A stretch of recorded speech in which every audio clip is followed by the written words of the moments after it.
Bien, me tocó la parte 2 de la actividad 2 y básicamente yo voy a explicar los primeros 4 partes y mi compañero va a explicar el resto que son hasta las 7. Bien, primero, ¿dónde estás?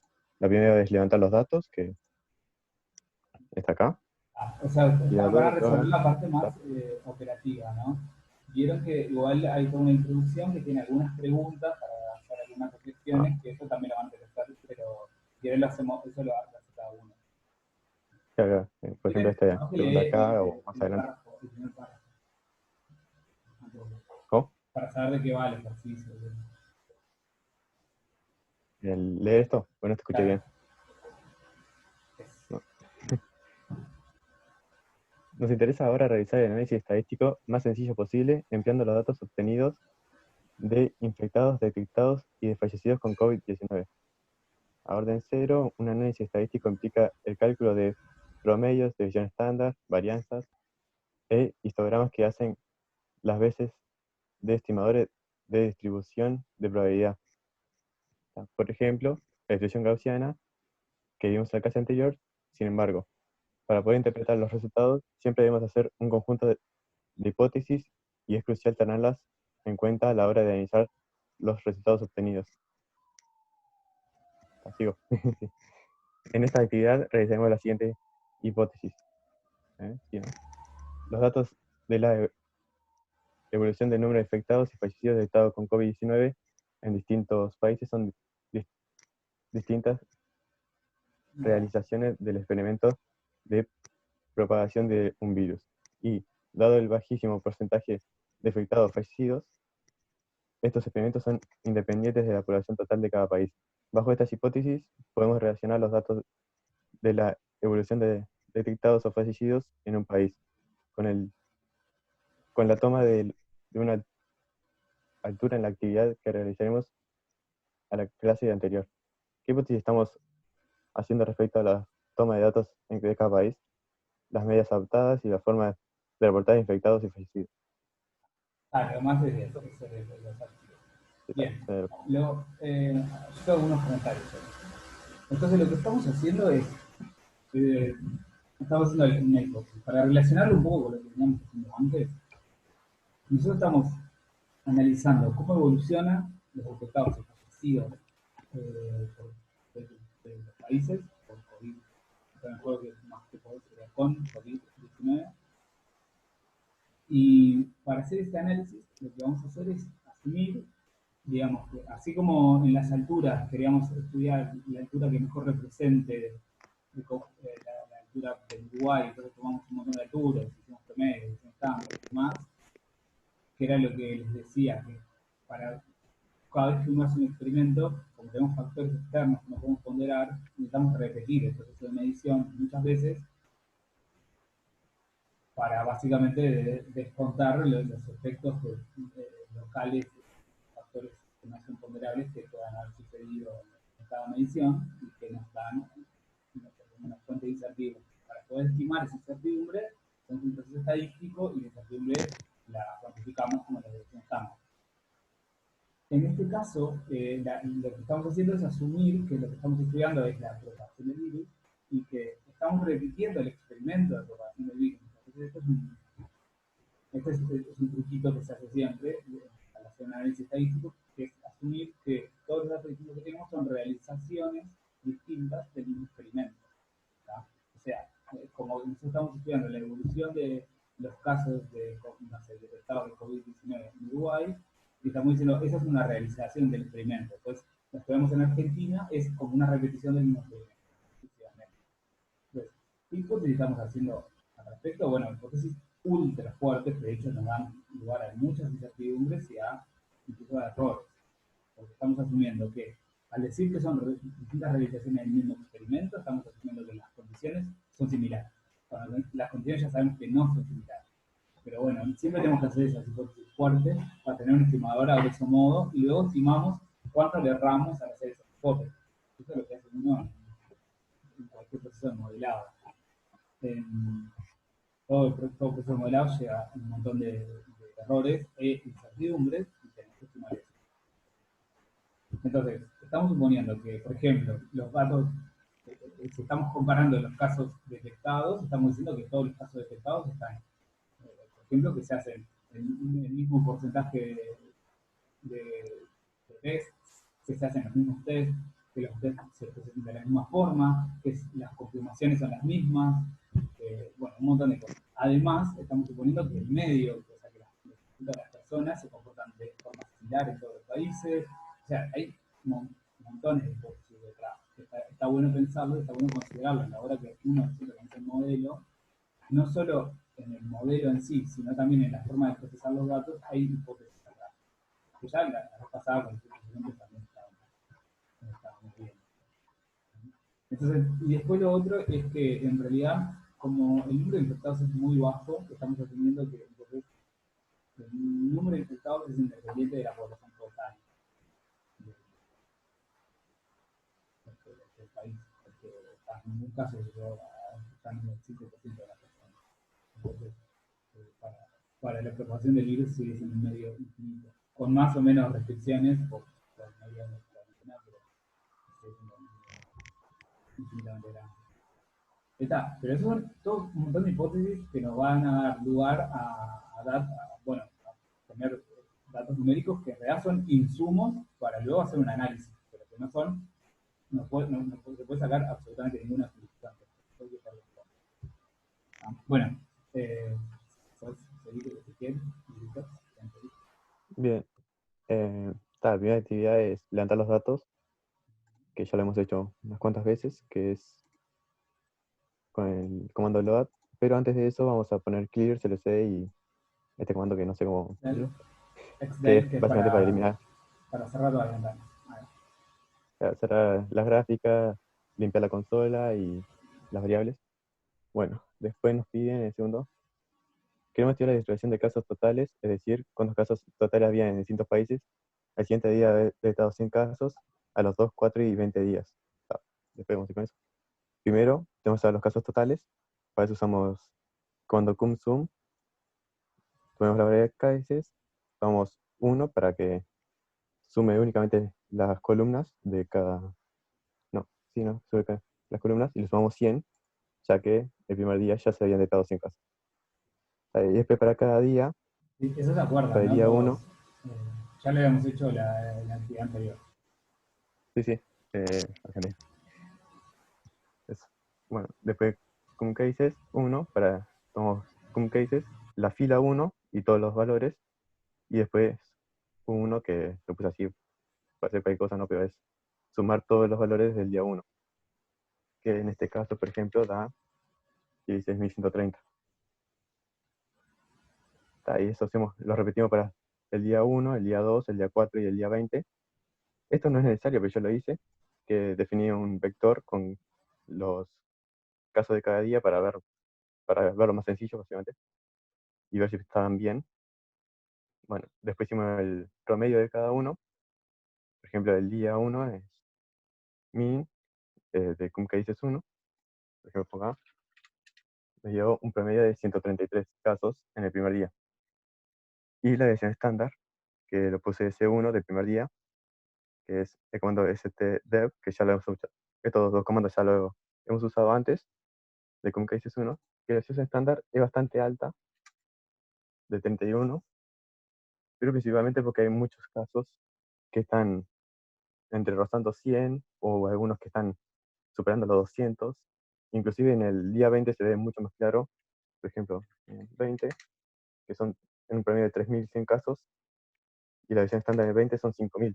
El tema es que hay muchos países que en el día 20 tienen, no sé, 300 infectados, por ejemplo.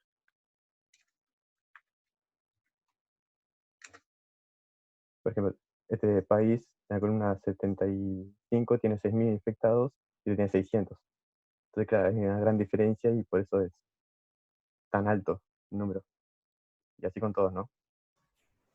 Y eso va a implicar muchas cosas más adelante cuando intentemos hacer los histogramas y todo ese tipo de cosas. Se ve Y lo después que todo esto están haciendo, ¿no? Por ejemplo, o sea, el que dice min 1, entonces es el promedio de los casos acumulados en un día después de que se encontraba el caso en cada uno de los países.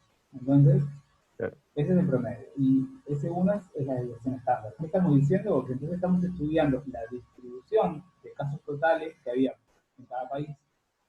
¿Cómo es esa, la distribución de los casos totales un día después de que en cada uno de esos países se encontró 100 casos? ¿Eso qué nos estima, qué nos da? Eso nos ayuda a tener un estimador de cuál, esa distribución, o sea, ese histograma, si se quiere, nos da un estimador de cuál es la probabilidad de que, si yo elijo un país al azar, cualquiera, ese país tenga al siguiente día de haber detectado 100 casos, un cierto número de casos totales. Es un estimador de esa distribución de probabilidad. claro. Y después el resto le va a explicar Lucas, que no sé si está por ahí. ¿Se escucha ahí? ¿Se escucha bien? Sí. Sí, Bien. Tendría que compartir mi pantalla. No sé si puedes salir de la tuya. Ahí va. Pongan de vuelta la letra para recordar qué era lo que pedía el problema, ¿no?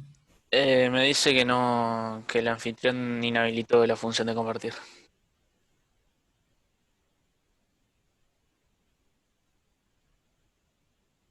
Ahí te habilité. Ahí va. Em, Ahí se está viendo. Bien. bien, A mí me tocó a partir de la parte 5 hasta la 7 y básicamente dice que apliquemos el criterio de 3 sigma para eliminar los datos anómalos que se salgan de ese rango y que no influyan en el estudio. Lo que hicimos fue, o sea, nos los pide para cada caso, de los 4 que explicó Ezequiel. Lo que hicimos fue crear, como hicimos en la parte anterior, distintos vectores que incluyan esos rangos con esta sintaxis y después los valores esos que se escapen, eliminarlos de la matriz que teníamos ya el primero, que era la de count cases. Por ejemplo, en el primer caso que lo determinamos como i, si escribimos el vector i, nos da estos 3 valores, que básicamente lo que significan son las posiciones de las columnas de esos valores específicos que se escapan. Entonces lo que hace con esta sintaxis es ubicar esos valores con estos 3 numeritos y los elimina directamente.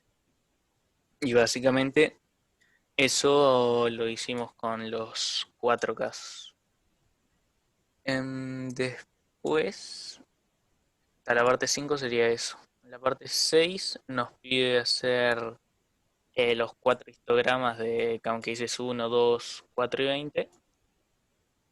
Y después dice, estos histogramas nos dan bajo las hipótesis planteadas a comienzo de esta actividad un estimador muy malo, que llevan a ver que las gráficas dan un poco feas, de la distribución de probabilidades de casos detectados en un país cualquiera el día 1, 2, 4 y 20 de encontrados los 100 primeros casos. Y lo primero que debemos hacer es escoger un número de bins adecuado para realizar el histograma. Y nos pide que elijamos un número de bins, n bins, de forma tal que el promedio hayan 6 elementos por bins. Lo que hicimos para elegir el número de bins fue básicamente ver todos los valores que teníamos, que son estos 4, no sé si ven, que más o menos tomamos como 118 el promedio.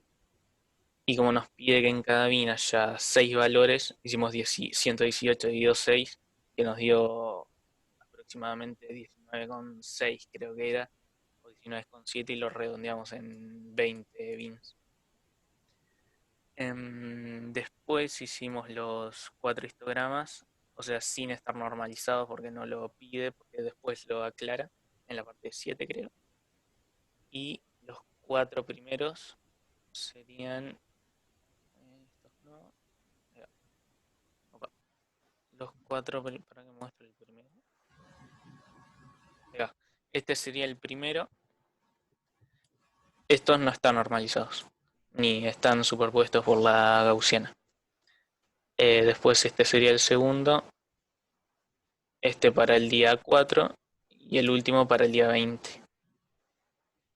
Y esos serían lo de los primeros 4 que piden la parte 6.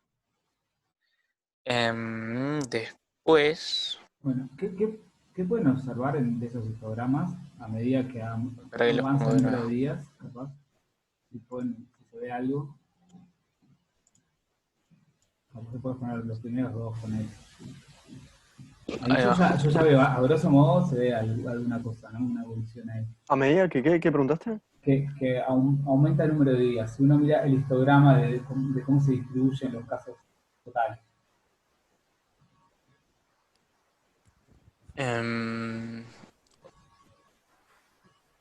Para. A medida que pasan más días, o sea, en el segundo día, ¿Qué el pasa, por valor ejemplo, con el más valor más alto, probable? Ahí va. claro, en el segundo día es alrededor de 130 casos, 140, y en el primero es alrededor de 120, más o menos. Bien. Vieron que ahí ya tenemos información de algo. El valor más probable está migrando, ¿no? Está migrando a valores más altos, que tiene sentido. ¿Y qué pasa con la distribución de valores? Así, a ojo nomás. Que no es simétrica. No es simétrica, perfecto. Estoy de acuerdo. En ninguno de los O sea, casos. lo mismo Así pasa que con una gaussiana no nosotros es. también. Sí. No. No. ¿Y qué pasa con el ancho, digamos, de la distribución? A ojo. A medida que aumenta el número de días. O sea, en la segunda se va volviendo un poco más ancho. Exacto. Vieron que en la cola empiezan a haber muchos casos que están en la cola de la distribución. Eso quiere decir que la distribución se está haciendo más ancha. O sea que a medida que aumentan los días, el promedio está aumentando y la desviación estándar está aumentando. También. Y Igual, además por hay una ejemplo, falta de simetría, ¿no? ahí va, sí. Igual con eso de que decís de lo ancho, igual tiene sentido porque acá, o sea, aunque no se ve por la figura, si vemos, por ejemplo, el eje, tipo acá está en 280 y acá está en 18.000. Claro. Que claro, por la forma no se ve, pero si vemos el eje sí es mucho más ancho. Y vieron que la función está migrando entre algo como Ahí una va. campana con una cola a directamente una ley de potencia. O algo medio ley de potencia. No exponencial. Después, si sacamos esto, que en la parte 7 nos pide que hagamos lo mismo, pero con los histogramas normalizados y con la gaussiana, creo que lo pide acá. No, la gaussiana era la parte 10, si no recuerdo mal.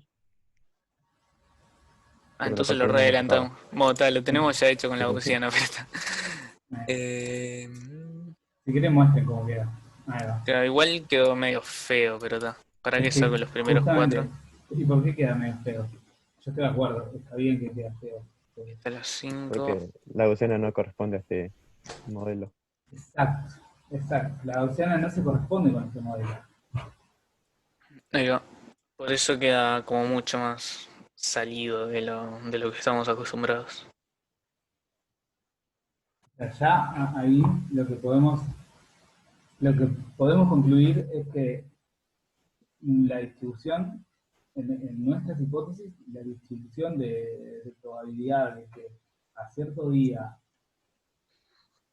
en un país cualquiera se encuentre cierto número de casos infectados, incluso si ven la de fallecidos va a pasar lo mismo, no es gaussiana. Eso lo Ahí va. podemos ver claramente. Por Y eso va a quedar feo. Puede ser que en distintas partes, o sea, porciones de ahí de la evolución de los casos, tenga comportamientos diferentes. O sea, que sea, por ejemplo, no sé. No sé si me explico. Que tenga un crecimiento de tal forma y se pueda, y coincida con determinada función y que después cambie y coincida con otra función. Sí, sí. Puede ser, y de hecho es lo que estábamos observando un poco. Viste que se ve que al principio es como una campana con cola larga y después que después pasa a sigue. ser más una cosa como ley de potencia exponencial. Claro, porque además no es simétrico. Claro, porque lo que tiene es que después hay muchos casos particulares, pues la cola es larga y después hay muchos casos concentrados en valores bajos. Entonces, Ahí va. hay un cambio de comportamiento claramente. La parte 9 sería básicamente esto que estamos haciendo de discutir. Y después que nos sobró, quisimos hacer la parte 8, pero no tuvimos ni idea cómo hacerlo usando el comando if. Sí, eso Así que no sé. vieron que lo puso opcional por eso capaz que lo vemos la clase que viene, ¿no? Porque igual la idea era que hagan hasta el punto 7 nomás. Sí, sí, es que nos había sobrado tiempo, entonces aprovechamos. Sí, me pareció que muy buena, tanto la explicación, la presentación, total, se nota que entendieron lo que estaban haciendo. eh, y además, fueron muy buenos aportes en general. ¿Tienen comentarios, preguntas sobre lo que sea? Cualquiera. No, buenísimo estuvo. Me pareció, sí, buenísimo, y la solución, aparte la resolución está bien clara. Esto lo van a tener que hacer todos también. Capaz que no para la clase que viene, porque ahora les voy a dar otra propuesta, pero para la otra, pero sí vayan adelantando si pueden, ¿no? Ya tienen en el video, ya tienen una buena parte hecha en el video de esta Si clase. no tienen preguntas, dejo de compartir. Bueno, brutal Ezequiel y Lucas, muchas gracias. No, de nada. Bien, ya son la 1. Capaz, yo tenía pensado otra actividad para esta clase, pero bueno, la discusión fue rica, entonces no quería cortarla tampoco.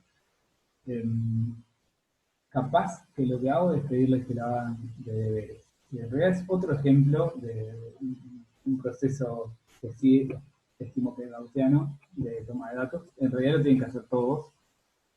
A ver si, déjame ver si está en el EVA la ficha. Déjame ver un segundito.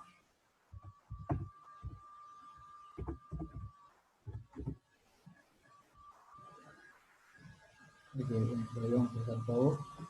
En teoría los otros grupos iban a hacer incluso en esta clase, pero yo preferí hacer esta actividad.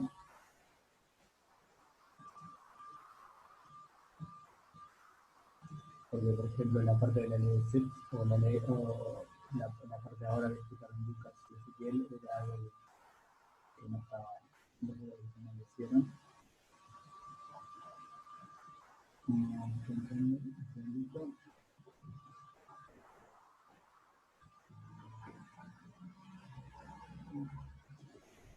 Van a tener, ahí tiene una pestaña habilitada que es actividad 4 estudiando G. En realidad es bastante sencilla, así que la pueden hacer en sus casas. ¿Tienen no, mirar.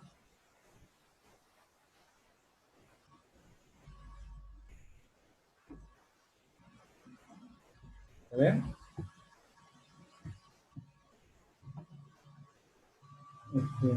Bueno, básicamente vamos a volver a trabajar con el celular. Eh, lo que en realidad vamos a hacer es una estimación de la aceleración gravitatoria, que es una tontería, porque si uno tiene el celular y lo apoya sobre una mesa, que se queden ahí con algún nivel que esté más o menos horizontal, si tienen, y si no, bueno, confíen, pongan en el piso y confíen que su piso no está inclinado. Entonces, si uno utiliza el acelerómetro lo que chequea en el eje que es perpendicular al plano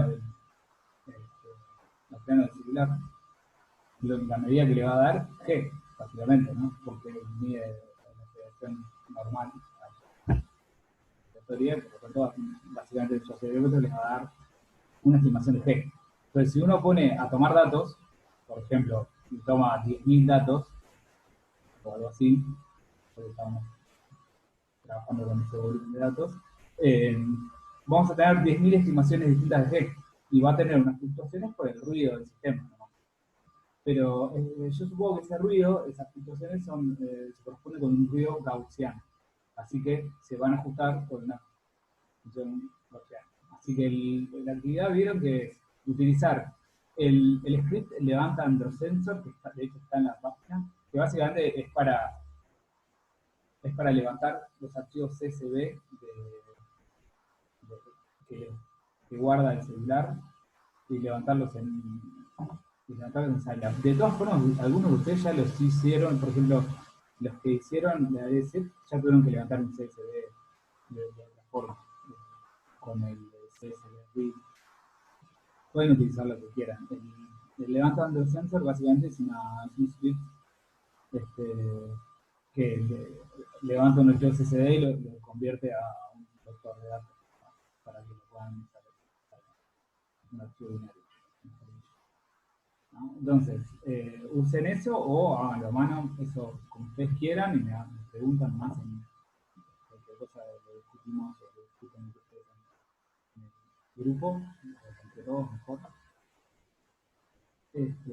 Para levantar los datos, entonces toman los datos y a ver, me gustaría que hagan esta parte, que ustedes piensen, yo les voy a dar las respuestas de esto, porque en realidad ya tienen todas las herramientas necesarias para hacerla. Bueno, cómo determinar el valor de G que mejor representa la serie de medidas y hacer el cálculo. Hagan un script que levante los datos, pueden llamar el otro script de Under Sensor desde el script suyo. Determinar el valor de G que mejor represente la serie de medidas y respondan, discutan un poco si el valor depende de la cantidad de medidas realizadas. Bueno, tomen series de medidas distintas, de distinto largo, o sea, por ejemplo, 1000 medidas, 2000 medidas y 50.000 medidas, por ejemplo, o sea, tomen distintas series. Para eso van a tener que fijar la frecuencia de muestreo y el tiempo de medida para que les dé esos valores.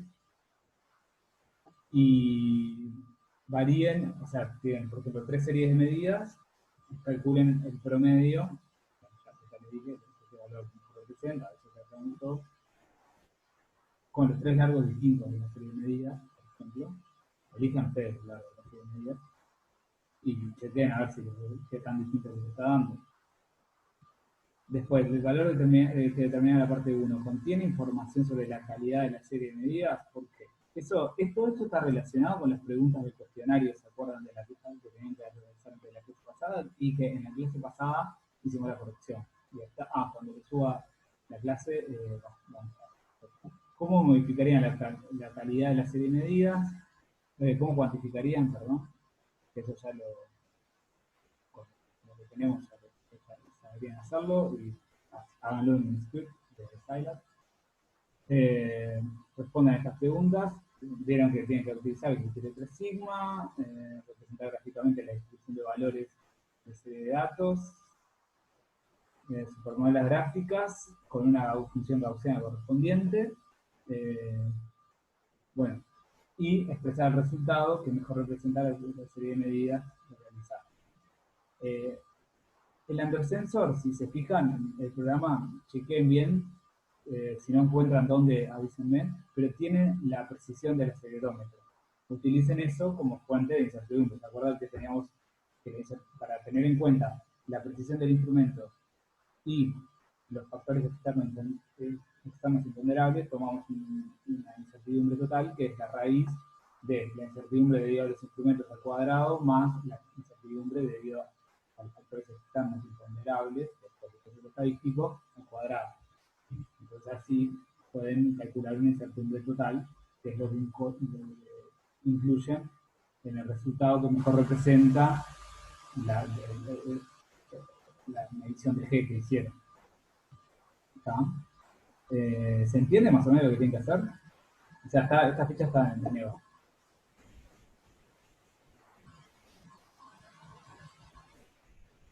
Bueno, pero entonces Sí, se con el androsensor tenemos que medir nosotros Sí. determinada cantidad de veces. Claro, básicamente ponen en una superficie horizontal, se lo ponen a medir, hagan con 3 largos distintos de la serie, o sea, 3 números distintos de número de mediciones, y realicen todo este proceso para las tres series de datos, y hacer los histogramas, utilizar el criterio 3 sigma y superponer la opción. O sea, ya con los scripts que ustedes vienen haciendo, ya tienen todo, cortar y pegar para este caso. Y todo esto para la clase que viene. Estaría bueno esto que lo tengan por aquí, ¿no? Así que háganlo en su casa y la clase que viene lo discutimos. Entonces, para la clase que viene les queda esto, como de ver, este ejercicio, que van a ver que lo hacen en un poco. Y y vayan avanzando con la entrega de análisis de datos de COVID-19, la parte de estadística, ¿no? Que ya con lo que nos explicó Ezequiel y Lucas, tenemos hasta la parte 7 hecha y lo que nos queda es un poquito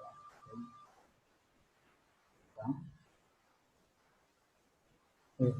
Bueno, estamos. ¿Alguna pregunta o duda? ¿Sugerencia o lo que sea?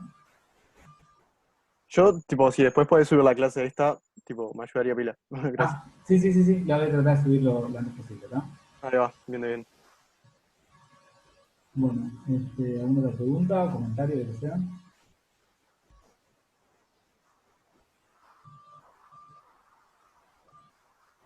Bueno, entonces, si no hay más, la dejamos por acá y cualquier cosa, como siempre, la seguimos por WhatsApp. Pregunta, Sí, ya te bombardearemos el celular. ¿cómo? Ya te bombardearemos el celular. Sí, como siempre. Te lo prometo. Me divierte, bueno. Bueno, chicos, brutal, tremenda clase. Sí, la verdad, un placer. ¿No? Un placer. ¿Cuánto cumpliste, Rodrigo?